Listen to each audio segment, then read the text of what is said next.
Welcome to the Drivable Podcast, where we discuss all things about driving and safer community transport for people with disabilities and medical conditions. I'm Ali Akbarian from Mobility Engineering, and with me is Brad Williams of Williams OT. G'day, Brad.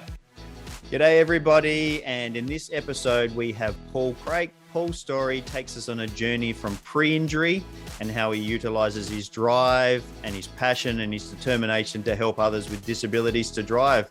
So let's not hang around. Let's get into it straight away and listen to his story. Ali, you ready to go? Yep, let's do it. Driving is something many take for granted, but when someone has altered ability, then driving or getting out and about in your own car can be challenging.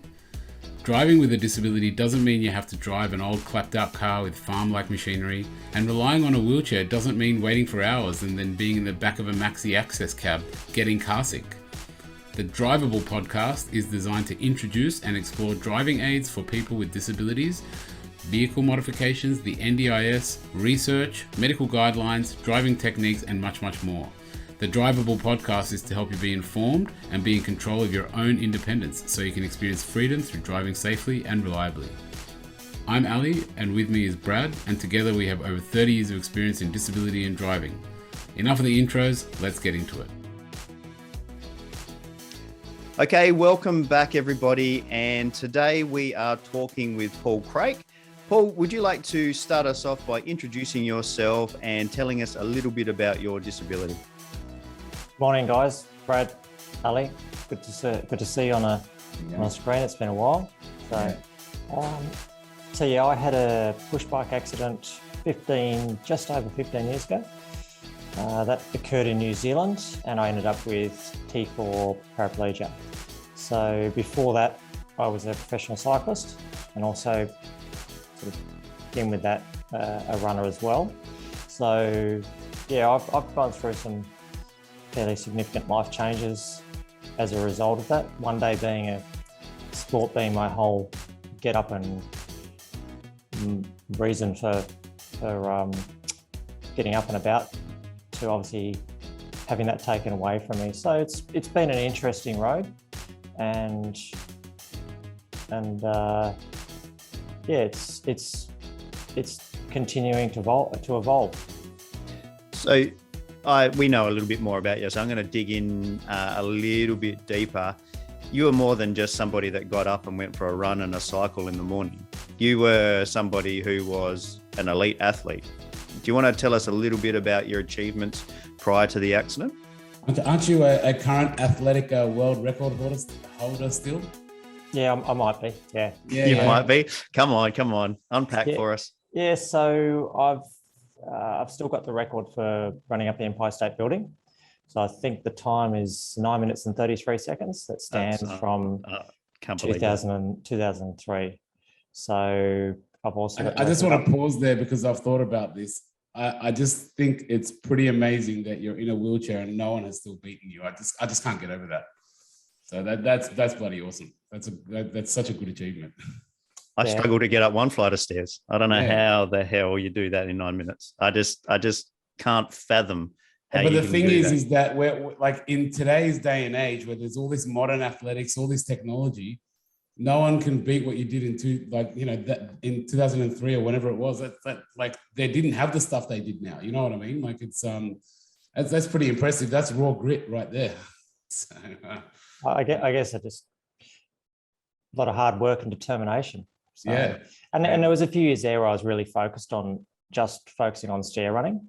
So that's a big portion of my training was just running upstairs. I was living back in Canberra. I'd come up to Sydney. I'd go and run up Sydney Tower 5 or 6 times, come back the following morning and do the same. And then I'd head back to Canberra on a bus. So, wow. Unreal. Yeah. That it blows my mind when I hear that story. That is, completely different to this story. Just that alone, we could talk about that in a whole podcast episode. I just want to know more about your training and all that kind of stuff and how you did that. But that's just because I've got an interest in sport. But that's not what we're here for. We're here to talk about driving and so forth as well. But let's dig a little bit deeper. You were up and training and working your butt off every morning and afternoon, still as an athlete, just before the accident? Yeah, exactly. So I'd actually, so the last 3 years of my sporting career, I was a professional cyclist. Mm-hmm. And in 2006, I was racing for an Italian team and finished the season, came back to Australia and just recreationally went across to New Zealand to race with a few mates. And it was over there that I got blown off the road at high speed and broke my back. So up until the day of my accident, I was still training every single day of the year. And yeah, the sport was my primary focus. So, and as I touched on before, I said, I found it pretty difficult those first couple of years. Yeah. Because I wasn't accustomed to sitting down all day long. Well, I was going to say, sorry, Brad, I guess the story of, I wanted to lay that story of the Empire State Building, and because something like that, and as the story that you demonstrated by catching a bus to just run up, fly Sydney Tower a couple of times and bus back, that is extreme levels of determination. That's not a normal human being level of determination. So even athletic people don't have that determination. This is like, higher level. So I guess, what was that post the accident? Like, how did that determination still come in some way? Were you determined to do something else? Or did you find it just broke you a little bit? How did you deal with that? In all honesty, Ali, the first year or two, it broke me because I'd lost all my desire, all my motivations. I didn't really see where the future was going. I was fortunate. I had really good family support, and Danny, obviously, my partner, was fantastic. But yeah, it was really the first couple of years. Honestly, I was just, I didn't know where I was going. So that level of determination, just from one day to the next, it was actually pretty much gone. Yeah. Okay. So interesting. It came back, of course, and it came back in another form, but and really, what do you think it took to start bringing it back? Yeah, I was about to say, what was the trigger? Probably driving. Yeah. So in all honesty, it was. So 6 months after my accident, after I left hospital, I found myself back in Italy, living over there, and I still wasn't driving. It was just over 12 months before I actually got my license and started to drive. And that's really when I started to piece things back together and getting that, as I know we talk about it all the time in our industry, but getting that independence back, getting that ability to actually go out on my own and not be reliant on others. That was a stepping stone of things to come, really. So what process did you go through 12 months post-injury to actually get your license back? Was it here in Australia, or were you actually in Italy at that point? Or I was in Italy. I did a trip specifically back to Australia to get my license. So I went through the process that we're all very familiar with now, working with a driving OT, driving instructor, and then being relicensed. And back then, that was with push-pull controls. Mm-hmm. So the good old push-pull mechanical. And I was actually a bit taken aback when I got in the assessment there. I was like, really? Is this all you've got? And because I already done a little bit of research and I knew what was readily available in Europe. So it was a bit of a shock when I came back and I was like, oh, you want me to drive a vehicle with this? And we had no other option. That's what we had available back then. Yeah. Yeah, and me starting in the industry as well here in South Australia, it's developing now, in regards to options that are available, but still the basics are in there, whether it's a twist grip or whether it's a push pat, a push radial type of hand control. These basic mechanical hand controls are still some of the main options that are available in the industry. I don't know what it's like in New South Wales now and Victoria, but we will go and unpack a little bit about how it's changing, because you've had a big influence on that as time goes by. But yeah, so you were 12 months in, you've come back to Australia specifically and worked through the license processing. That was in New South Wales at the time? That was actually Canberra. So Canberra was my hometown back then. Yep. And then you were licensed. Did you head straight back to Italy after that and start driving over there? Yeah, I was back in Italy in about a week. And within another week, a few weeks, I think I bought a car. Yep. And then a few weeks after that, had it fitted with push-pull? No, actually, I got the I went across to an electronic accelerator in the form of a satellite back then. Yep. So one of the older style satellites, and I was on my way. So all right. So let's unpack what a satellite is. Push-pull is what it sounds like. You push for brake and you pull for accelerator. Satellite, what does that mean for the people that are tuning in for the first time? What does satellite accelerator mean? Okay, so it's a terminology. We're still braking the vehicle with a push brake, but the function is the accelerator is operated by a thumb trigger on the hand. So it's just a little device that we put on the hand, and it enables us to do two-handed driving while accelerating.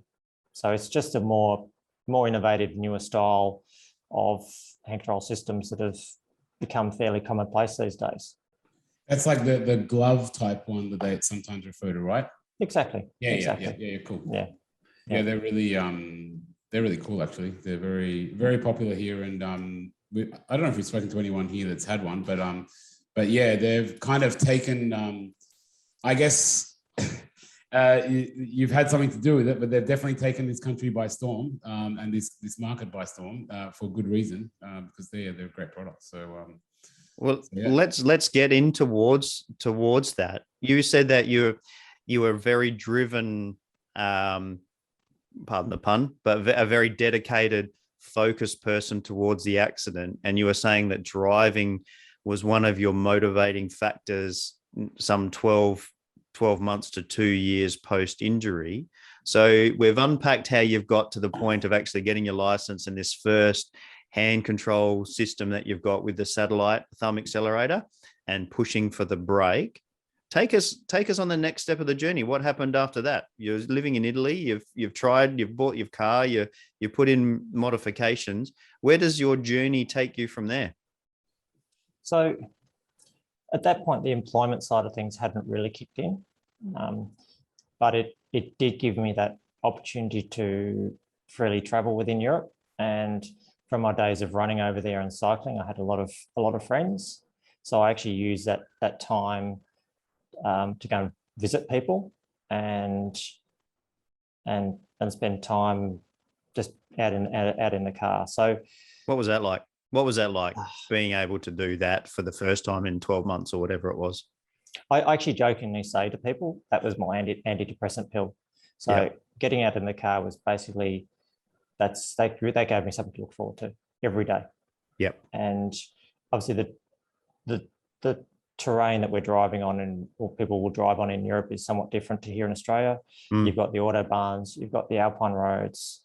You can traverse a couple of countries in one day if you so desire. So it's a totally different driving environment to what we have here. And I thrived on that. I loved it. So it really did allow me to feel like I was back and starting to get my mojo. So, and it's, you would have heard it many a time. It's one of those moments where you really truly forget about the wheelchair. Yeah. I mean, some of the things that you've said just then are, well, I know that's why I'm in it, and I'm sure that why Ali's in the industry as well. I mean, we don't have disabilities that impact on our driving, so to speak, but it's that freedom, that independence, that ability to be in a car and not be judged by a disability. I don't know what that's like to live through. I don't confess to know what that's like to live with, but we hear stories from our clients about the impact that driving has, just like you've shared your story, that ability to be independent and hit the road and go see friends and live life without that extra barrier is it's good stuff, and it's highly emotive stuff. It really is. Yeah, and I'd probably go on from that is that obviously in Australia, obviously we talk about assistive technologies in the disability sector, and that comes in many forms, be it wheelchair, be it house modifications, along with driving. And I don't think I'm just being biased here, but I do feel that driving is probably the most instrumental as far as getting people back to independence, being autonomous, and that giving them that psychological boost. Let's call it. I 100% agree. I mean, one thing I personally, I guess, have been the game of automotive for me is the reason why I love cars is I just love the freedom they represent. I've always loved that since I was a kid. You know, I love road trips. I love getting out there. Myself, I think I've driven since I was 17. I think I calculated like 1.1 kilometers or something, 1.1 million kilometers of driving. I've just driven so much because I love it. And I love, to be honest, I actually really love driving around in Europe as well. I think that what you said about feeling like people can't see your disability, I don't know what you think, Paul, but I think it's more so in Europe than it is in Australia. It feels like a little bit more like just more common, I guess, when I'm over there as over here. But in general, again, being in the automotive industry myself within the disability sector, it's a part of the thing where it's quite funny. Like you said, the thing about the house, people are generally focused on all these assistive technologies like house and wheelchair and stuff first, but they don't seem to really be able to open up their lives until they can get into that car. And that seems to be where things get stuck before they can get into that car. And they often, as I've ranted on this podcast before, it's always the forgotten part as well of the planning. You know, it's what happened to the car and what happened to the funding for the car. It's like, well, that's one of the most important things for independence, you know? Yeah. So it's interesting. Yeah, it's an important chapter as far as people's road to recovery really is. So yeah. So you were traveling around Europe and seeing friends and getting that antidepressant intake by getting out and about. Yeah. I love that term, by the way, and that's we'll unpack that a little bit later on in our reflection. And I'm going to steal that if I can, Paul, if I can have permission to utilize that as I go forward. And what happens next? So yeah, 4.5 years passed while I was living in Italy, and then I was really, at that point, I was starting to get my motivation back and really wanting to look forward, and not just from putting one day in front of the next. And that's when my wife and I decided to return to Australia. Yep. So obviously I wanted to return predominantly for the work aspects, because obviously employment for me was a little bit challenging in Europe. I'd done a few things along the way, but nothing really substantive. So we returned to Australia just over 10 years ago, I think. Yeah, just over 10 years ago. Mm-hmm. And then obviously I started to get back into the work, and that's when I set up the business of Total Ability. And I think we started around the same time, Brad. Yeah, it's I'm about 10 years ago. We've just celebrated 10 years at Williams OT this year. We got to know each other probably way back then, almost fairly soon after we got started. So we've known each other for a fair while. When you first came back to Australia, was the satellite hand control that you've been using for 4 to 5 years available in Australia for your first car back here? No, at that time it wasn't. So that was one of the prompters. I'd already realised that there was a need for this equipment in Australia, and there wasn't all that much. There wasn't much education surrounding the new modifications, and as we know, it's a lot of it. Any technology changes in our industry all revolve around being able to provide the appropriate levels of education. So that's where it really stemmed from. And yes, I believe I was the first in Australia to be using a satellite. And yeah, it really went from there with setting up the business, working with Fardiel in Italy. And it was just a bit coincidental that the company that I now work extremely closely with was just a few hours down the road from where I was living in Italy. So were you using their stuff in Italy? Were you I was using the stuff, but I had no idea what was in my car at the time. Yeah, so you didn't have a relationship with them or anything then? No, not to start with. No. So I was just like, okay. I had the gear fitted in the car when I purchased that vehicle back in Italy, and off I went. And I really didn't ask that many questions. I just thought, okay, this is pretty good. I could drive the car the way that I desire, the way that I feel, in certain driving environments is really important. And yeah, I didn't think much more of it.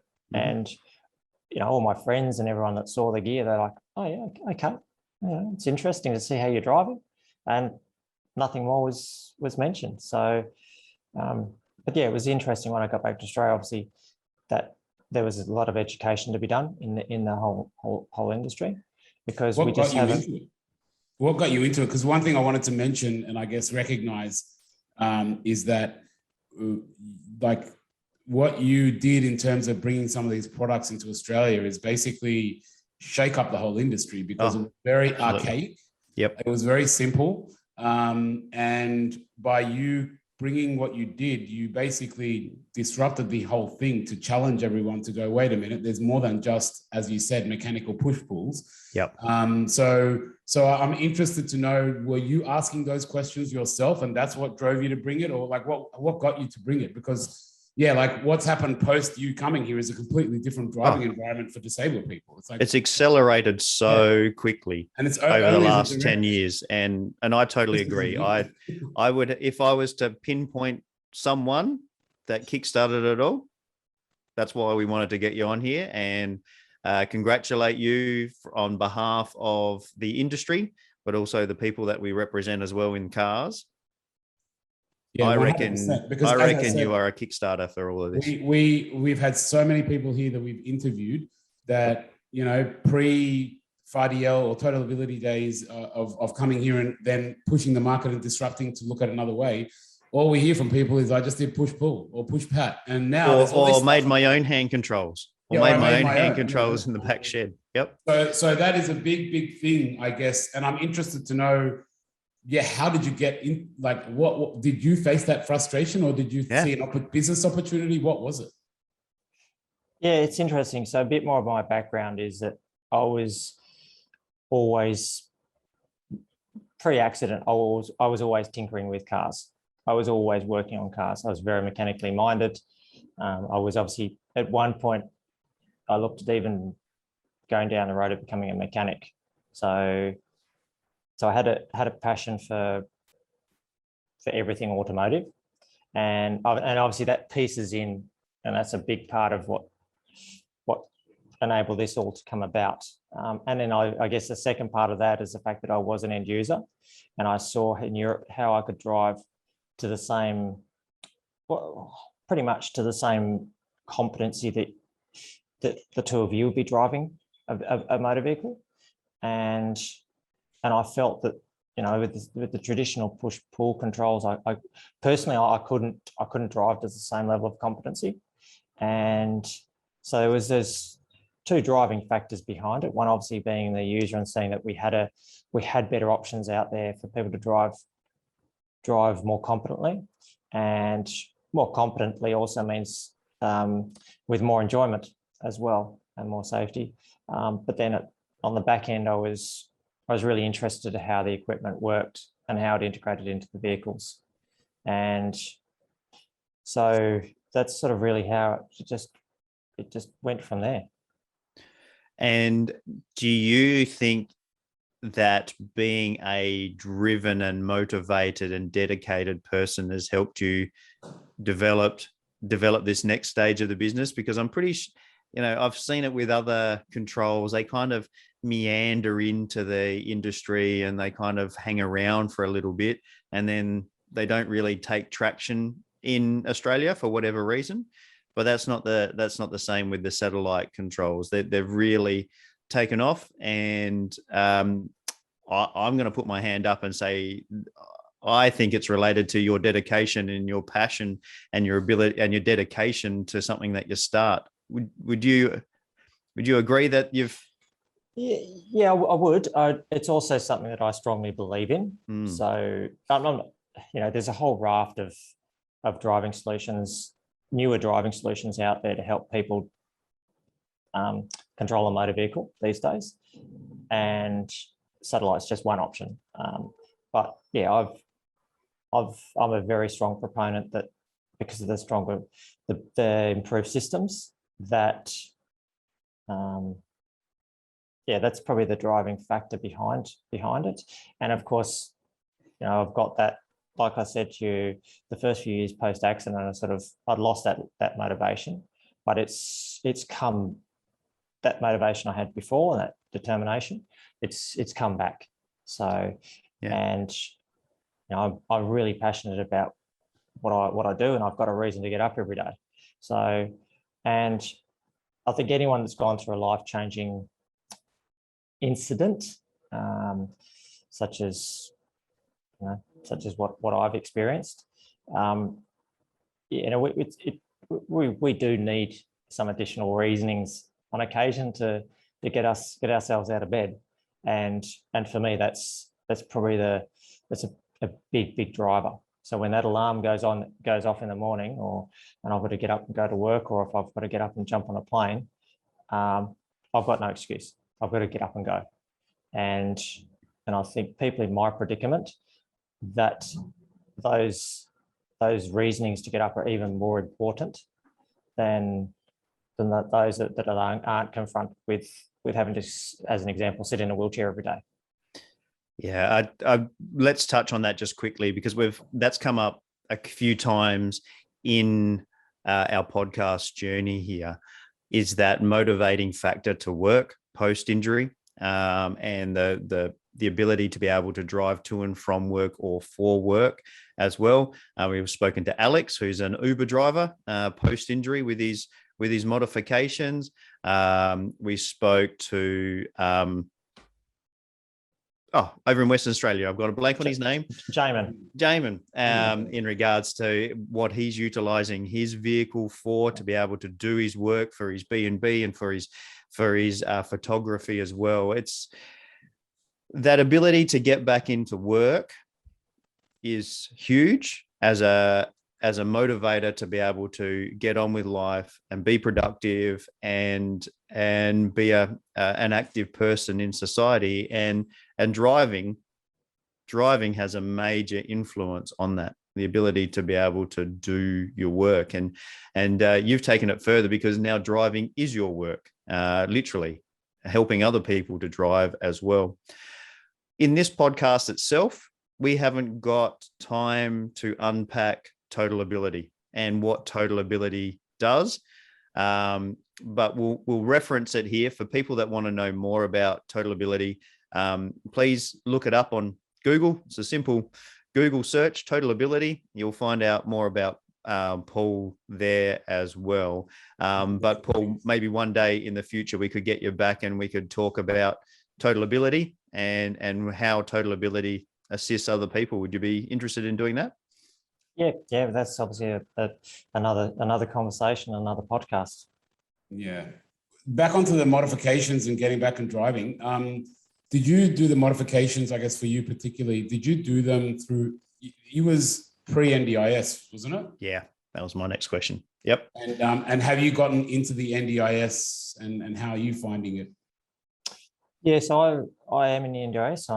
I'm self-managed, and I think you guys would have touched on different ways that a participant can be managed. So I won't go into that today. I haven't used NDIS funding for vehicle mods. One, because I've obviously already got my vehicle fitted, and I haven't had the need. I've seen others who around. Sorry, drive the demo cars around. Yeah, Ali, they're not applicable for NDIS funding. So that's right. That's what I mean. So you just got to drive them around. I pretty much would drive all the demo cars around at some point. But yeah, obviously NDIS has been valuable for me in other areas, wheelchair, other out-of-pocket expenses. I'm fortunate that I'm not as reliant on NDIS funding as others. Obviously, Jamin, who you had on recently, obviously it would have made a bigger difference to him because he would have carers that would come in possibly in the mornings and the evenings to help him. So, but in saying that, it's worked pretty well for me. There's been teething issues with the system, but it is improving. The people at the other end there are getting a far better understanding now of a range of different disabilities.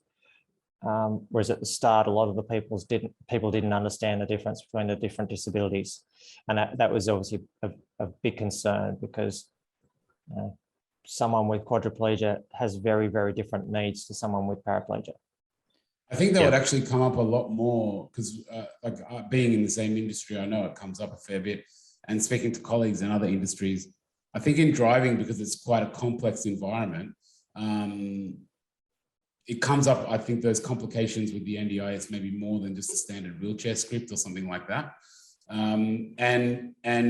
Because as you said, it's always something slightly different or a different product or a slightly different prescription or something like that. And is there anything that you've found, any consistent themes or anything like that that can help with the end users or the clients to get through that web or figure out either how to represent if this is the right thing for them to the NDIS? Do you guys help with that or any tips on that? Yeah, Ali, you actually nailed it there. As far as any form of assistive technology and getting or requesting NDIS funding, it's probably the most fraught with issues. And that comes down to the fact that it's complex, okay? The three of us have all got three different skill sets. And even then, we don't profess to have all the answers. There is a raft of different access solutions, driving solutions. We've got to talk about postural support, pressure care in the vehicle. And these all require often generally some form of trialing, assessments. There's often a raft of driving lessons to go along with it. And so the timeframes do obviously blow out from time to time.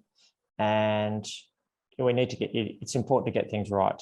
So a wheelchair script is just predominantly is one item, whereas when you're doing vehicle mods, you've got to consider the vehicle as well. So, it is more challenging and time consuming for scripting with vehicle mods and getting vehicle mods funded. So we've actually put together what we call the complete guide to driving, which helps an end user navigate some of the challenges with the NDIS, and obviously explains why it is often necessary to go to an OT or a driver trained OT in order to get that assessment. Paul, will you share that complete guide with us, and we'll put it in the show notes for people to reference it? Yep, absolutely. Yeah. Absolutely. Awesome. Yeah, that'd be really good, and that way they can see what you're talking about in regards to linking it all together. You made reference that with a wheelchair, it's a product to suit one person. With driving, it is the person and their disability and matching that to the car. But like you said, then we've also got to take in the factors of the licensing requirements as well, driving lessons, passing a test at the end of it all as well, to show that you're a competent user. And the other thing is that cars are unlike a home. A home may last you, unless you're renting, beyond 20 years. Yeah, it's not a turnaround type of product.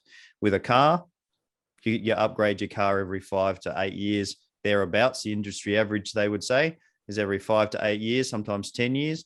So it's an evolving thing that comes up regularly and over again as well. So it is a really complex area. And yes, there has been some teething issues with the NDIS for this area.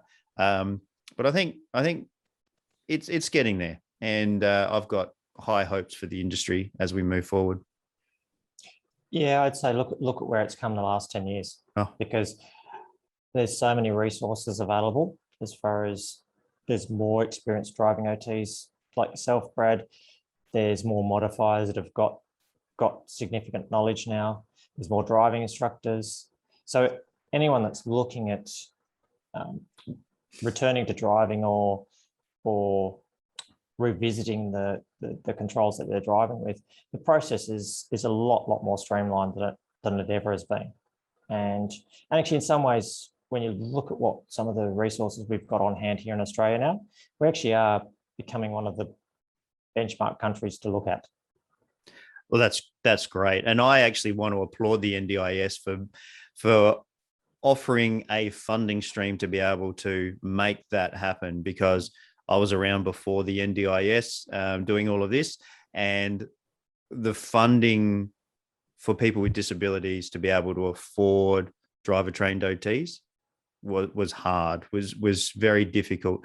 It takes time to be able to navigate the system because it is so complex. And there was always, I shouldn't say always, but it promoted taking shortcuts because of how much it cost, as in, well, let's just put in the easiest hand control and do the least amount of lessons and just get you ticked off as quick as we possibly can.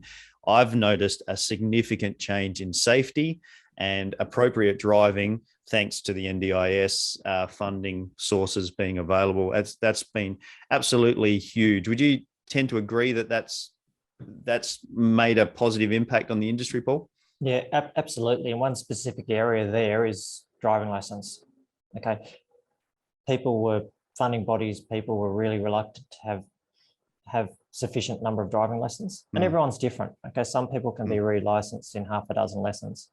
Other people need 20, 30, 40 lessons. And that has to be paid for and funded.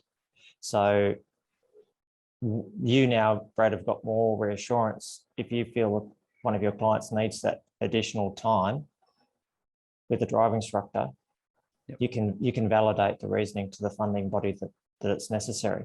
And then at the end of it, you're putting a person back behind the wheel that's going to be more competent, more safe behind the wheel. Yeah. And I think it'll make a massive difference to insurance as well. We had Nick on from Blue Badge Insurance and talking about how people with disabilities, when they drive, are actually one of the safest cohorts on the road. And with this new technology, that's only going to get better, I believe, compared to old style push-pull or push radial or those type of things. I think with the new technology, it's only going to get safer as well. Yeah, and I think I wanted to, highlight a lot of these advances, and going back to the point I made at the beginning of this conversation, I think as we kind of start wrapping things up, is I really want to again recognize that you've got a world record holder with world record holding determination that has taken that determination to this industry. And that's why these processes are easier. It's because of you, Paul. It's no other reason. And it really needs to be recognized, because the last 10 years, the determination that you have put that gave you that world record, that is still standing to this day, which I still bloody can't believe, honestly, because in sports, that's unheard of in today's day and age, to have a world record still not hold, because people's shoes are different, So to me, the fact that people, you have just put that determination to these products to be out there. And you've obviously not taken no for an answer throughout the way when people have hit barriers. And that's why NDIS understands more. That's why, as you said, these things are easier. And I really want to recognize that it's a direct result of your determination.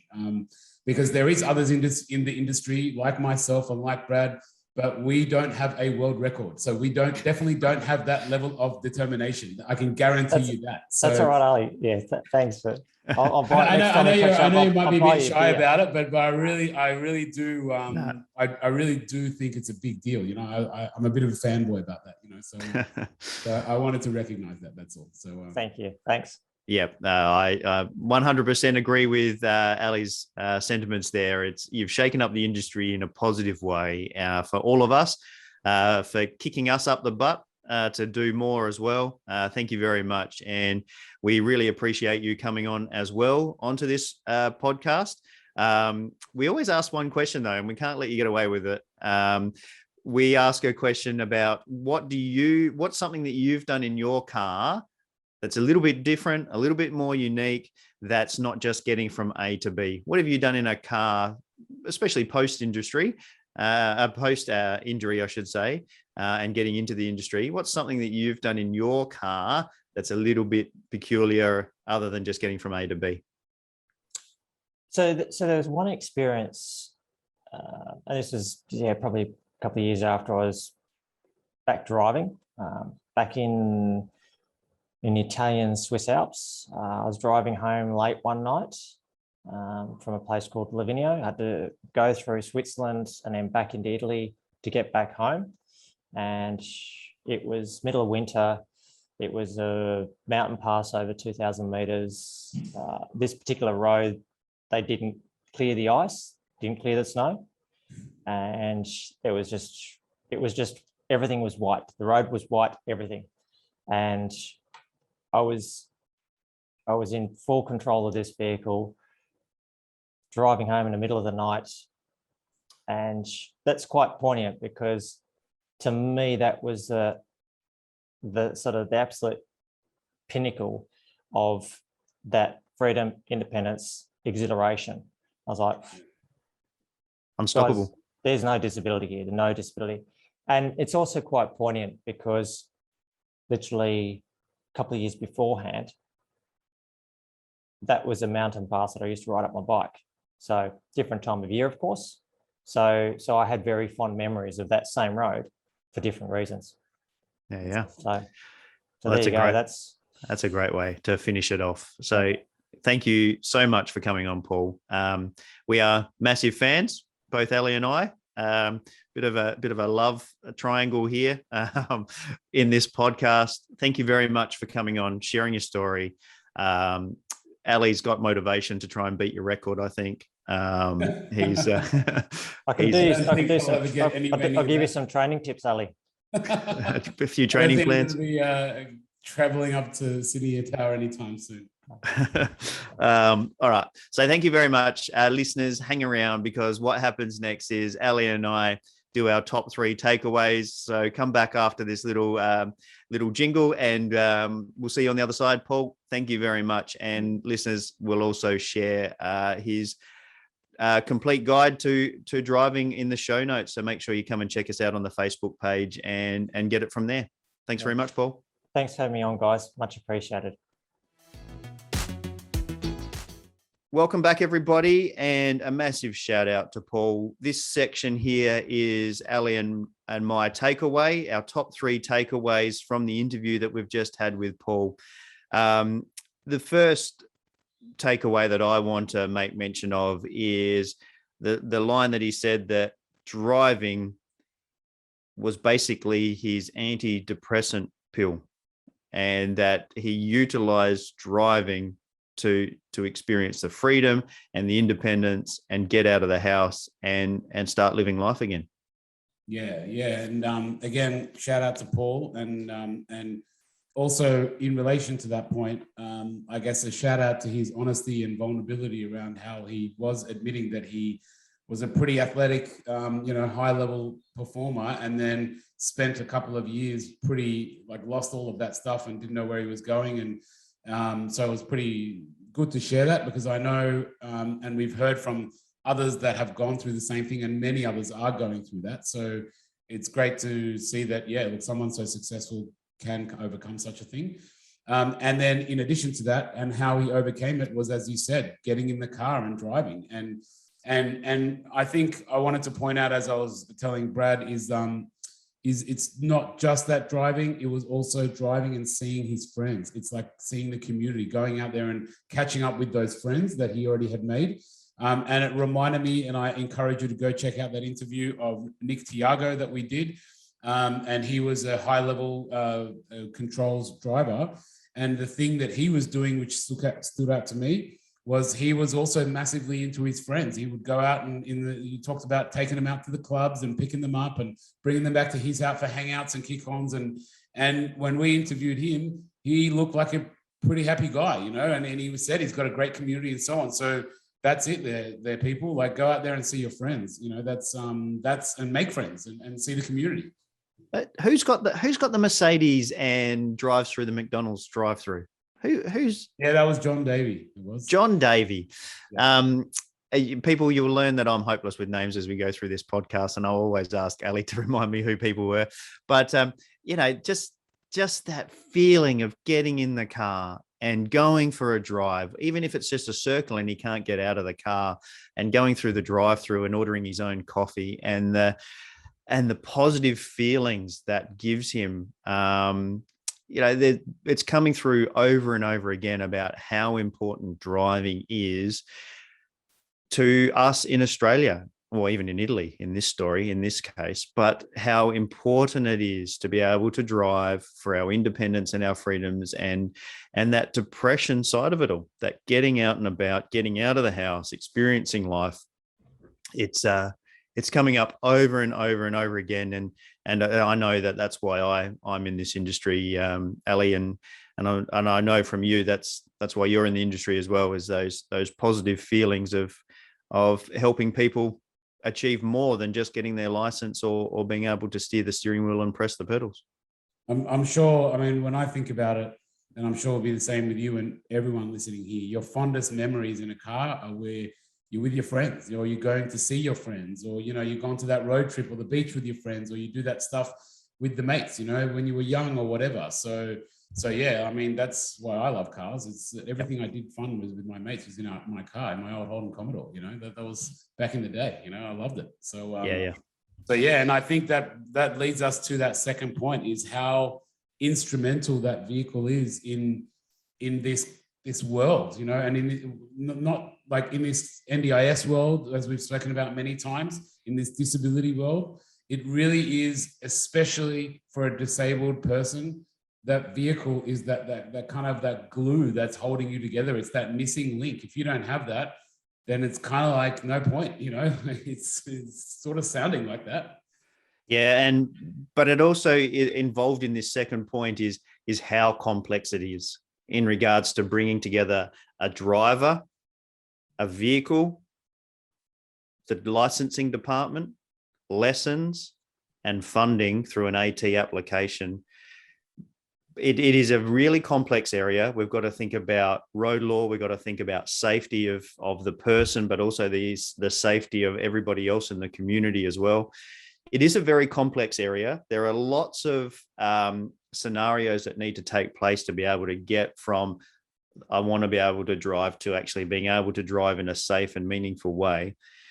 But as he said, this area of AT, of assistive technology, is probably the most instrumental to getting life back on track, and that real psychological boost to independence. A house might come first. A house might lead to being more independent or more comfortable at home, but the overall independence seems to come from being able to drive. Yeah, 100%. It really is that glue, and I guess, as you said, it is, and as we discussed, vehicle is a very complex environment, and I will bring this link to point number 3 around Paul and his determination in disrupting the industry. Yep. Vehicle is a complex environment. Before Paul and Total Ability came around, Nobody wanted to challenge that complex environment. And what do? Just the same old push-pull hand controls for 30 years, 40 years. It was just the same old thing because it was too complex and no one wanted to challenge it.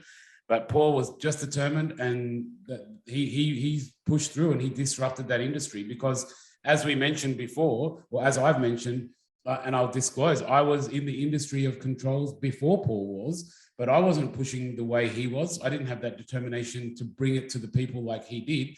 And I know back in the day, it was hard. It was hard to get it through. People didn't understand. It's a complex environment. So people just would tend to throw their hands up. And Paul clearly, as you could see by his determination, didn't take no for an answer. I know how he's done his business. He's gone and through hard work and grit, gone and basically given his hand controls to as many people as possible and said, hey, this is possible. Try it out, et cetera, et cetera. And that's then forced everyone in the industry to relook at how they do things and go, well, yeah, it is complex, but we do need to solve those problems. And now even myself, the way I look at this vehicle environment is completely different. It's a completely different way of looking at it. And I do contribute that to the disruption that he put towards the driving. Absolutely. And I 100% agree with everything that you've just said. Trialing hand controls can make a massive, massive difference to the end user compared to just having push-pull or push radial, or in South Australia, what was really common 10 years ago was push twist, so motorbike style throttle.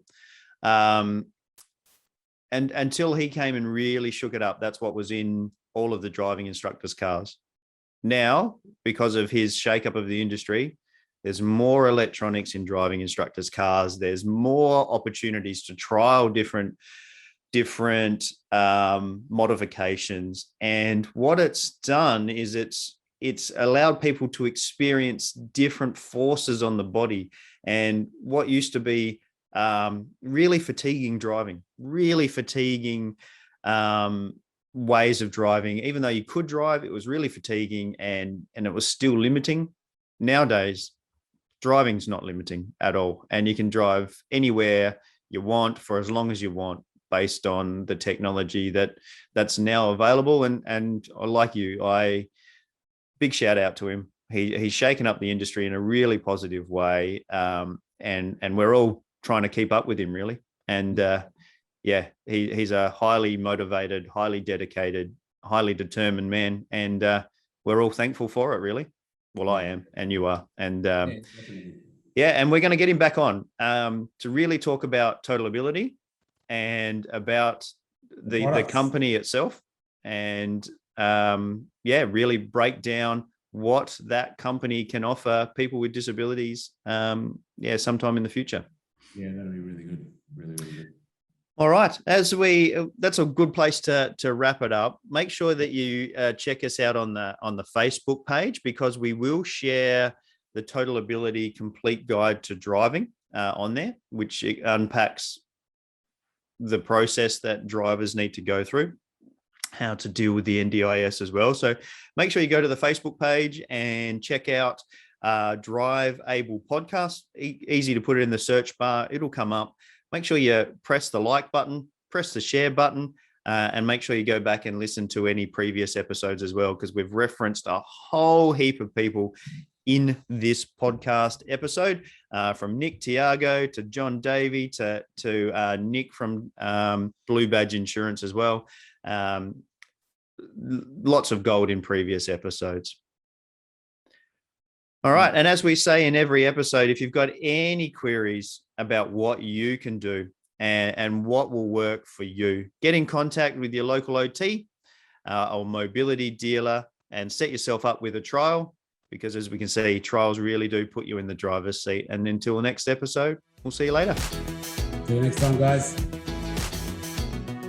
Thanks for listening to the Drivable Podcast with Brad Williams and Ali Akbarian. If you like what you've heard, make sure you like, rate, and subscribe. It really does make a massive difference.